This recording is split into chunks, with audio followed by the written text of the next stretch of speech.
Ayun mga kababayan, Luzon, Visayas, ang Republic of Mindanao Province of China didigong ang Davao City.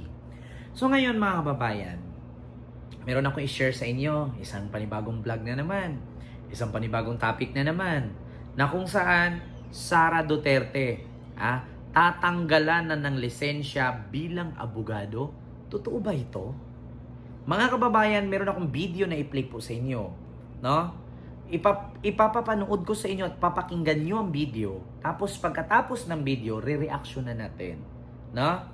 Kasi yung video na napapanood ko, according sa balita na to, Sara Duterte, no, matatanggalan ng lisensya bilang abogado.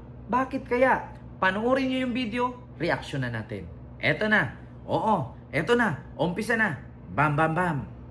Mastermind na ang turing ng Department of Justice kay Vice President Sara Duterte dahil sa mga banta niya sa buhay ni na Pangulong Bongbong Marcos. Bukod sa subpoena mula sa NBI, pwede rin daw maharap sa patong-patong na kaso ang bise at matanggalan pa ng lisensya sa pagiging abogado.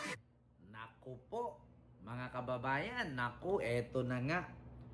Pwedeng humarap sa patong-patong na kaso at may possibility pang matanggalan ng lisensya ang Vice Presidente bilang abogado. Naku po, eto na nga sinabi ko sa inyo eh. Ngayon mga kababayan, ano nga bang kadahilanan kung bakit haharap siya sa patong-patong na kaso at matatanggalan ng lisensya bilang abogado? Ipagpatuloy natin ang video.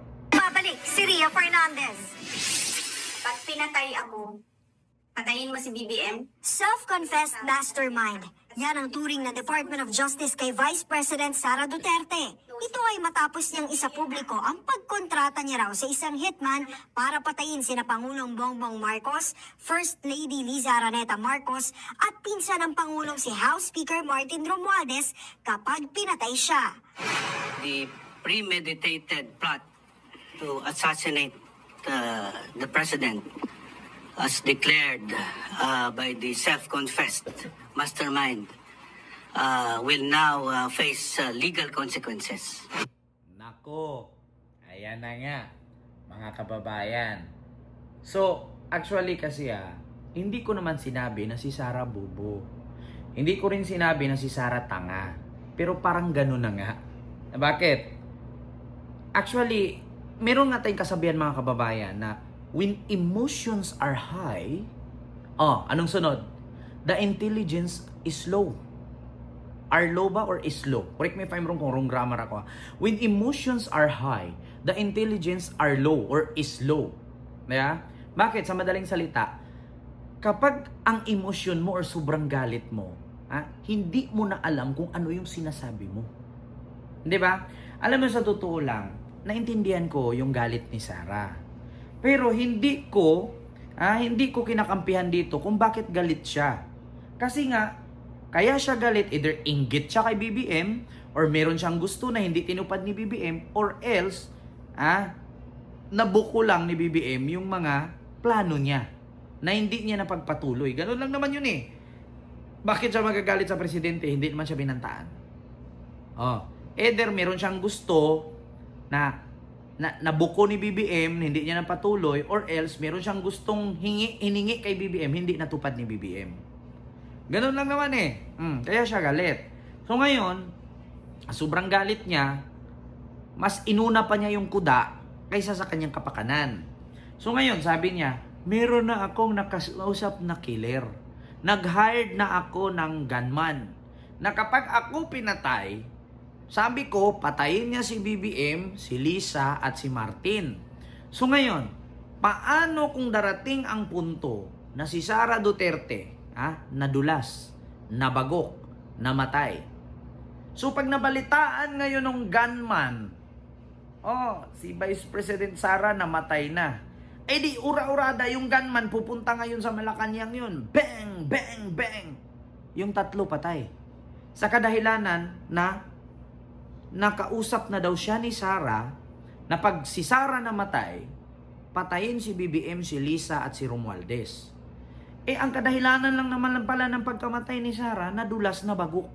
Hindi naman siya namatay na binaril. 'Di ba? Nadulas lang, nabagok. So ngayon, ano ang tawag doon? Death threat 'yun.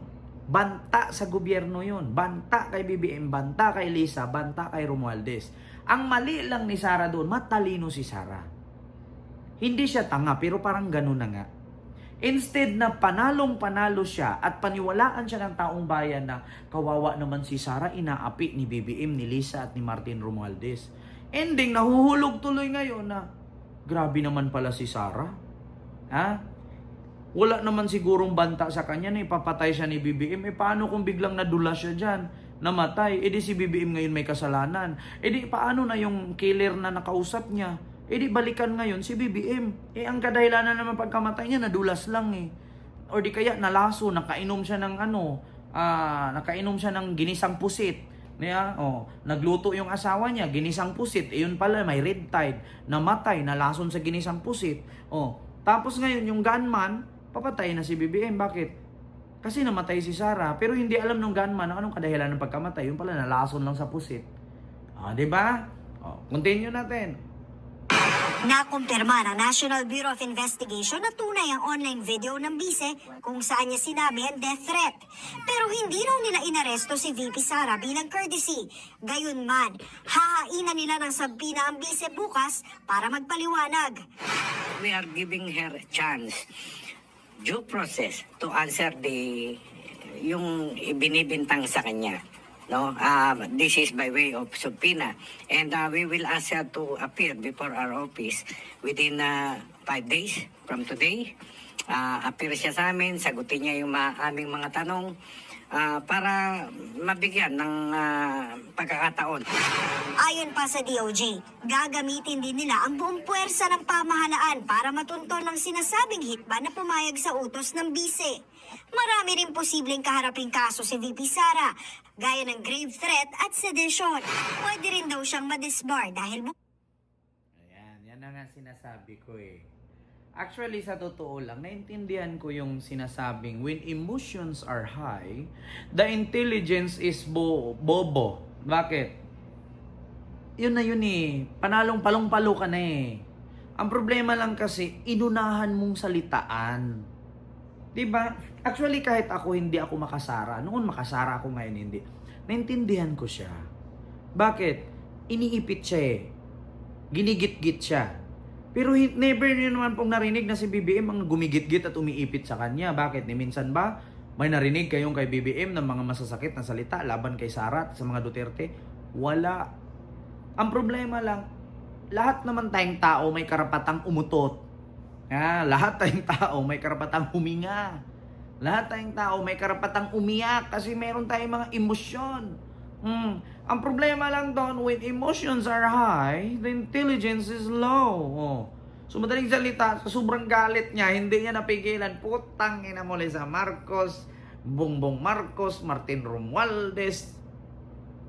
Nagmumura Tapos may nakausap na daw siyang gunman or killer or hitman na kapag siya namatay, inutusan daw niyang patayin si Lisa, si Bongbong at si Martin.